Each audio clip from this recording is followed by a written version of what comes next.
Today we're going to Shaldon Zoo in Devon. I can't wait to see all the animals.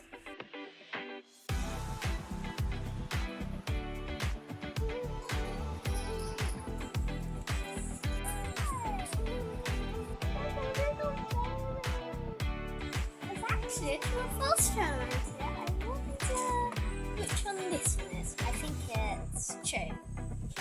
Ah.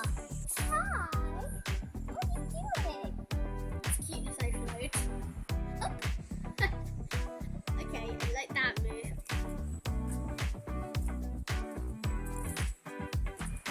Must have been feeding him a while ago. Oh no, he's got a bigger piece. Okay. Oh wait. Oh, he's just eating a bit of carrot. Oh, he's just nibbling.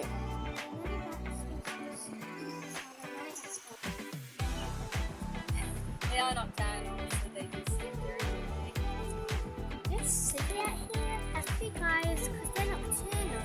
It helps them see a lot better in the dark.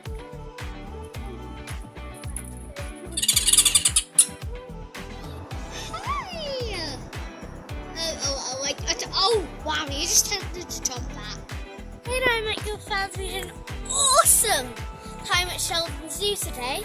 We're back at home now, but there was really annoying chokings right here. Hopefully you can see that here. That's a very annoying choke. But this is it's actually one of the smallest zoos in the UK. Interesting. But I absolutely loved it today. The best day ever. Bye, Noctural fans. Thanks for watching.